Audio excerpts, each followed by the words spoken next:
అవయవముల ఇవి ఇవి కళ్ళ ఏమిటవి? చెవులు కాదు ఇది కన్ను కాదు, ఇది చైతన్యం చేరింది అక్కడ. ఇవి చెవి కాదు, ఇది దీనిలో చైతన్యం చేరి ఉంది. చైతన్యంతోనే చూస్తావు నువ్వు, చైతన్యమేగా, చైతన్యంతోనే చూస్తావు. అదే నువ్వు బయటకు వస్తే చైతన్యంగా బయటకు వస్తే సూర్యుని కిరణాలు వస్తున్నాయి చూసా. అట్లాగే నీ దగ్గర నుంచి బయటకు ఎంత ప్రయత్నించినా కూడా చైతన్య కిరణాలు వస్తాయి. కిరణాలు అంటే అర్థమవుతుంది, సూర్యకిరణాలు ఎట్లాగో చైతన్య కిరణాలు. సూర్యకిరణాలు అది భౌతికంగానే కనిపిస్తాయి, నీకు కంటి కనిపించేవి కాకుండా కిరణాలు.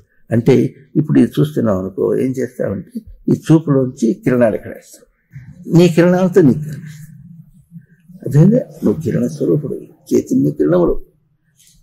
అదే కనుక పాట ఓ ప్రశ్న వేస్తుంది, అవయవములంటే అవయవతి అని. అంటే నువ్వు స్పష్టంగా చైతన్యంతో చేరి ఉండి అప్పుడు చూడాలి. కనుక చైతన్యంతో చేరి ఉండేటటువంటివే ఇవి కానీ ఊరిని చెవి కన్ను ముక్కు కాదు.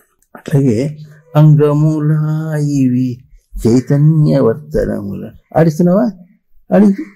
ఆడించితే ఆడిస్తుంటే ఏమడుతున్నది? చెయ్యి ఆడుతుందా, చైతన్యం ఆడుతుందా? ఏమాడుతుంది?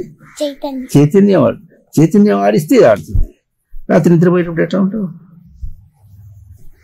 చేయి పడిపోయి ఎవరైనా లేపితే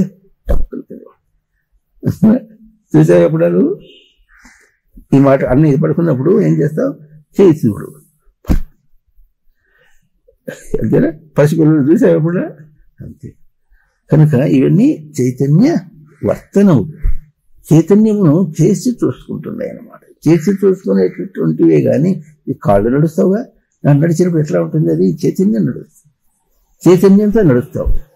అయితే చైతన్యంతో నడిచేటప్పుడు ఎట్లా ఉంటుందంటే ఆ నడక కాలు నడిచినట్టుగా అప్పుడు కనిపిస్తుంది, నీకు తెలిసేటట్టుగా నడుస్తుంది. నడక అంటే నీకు తెలిసేటట్టుగా చెయ్యి మళ్ళీ ఆడించు.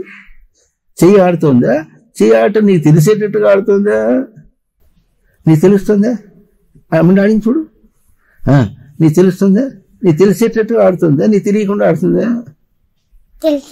తెలిసేటట్టు ఆడుతుంది. భలే నువ్వు చైతన్య స్వరూపుడు.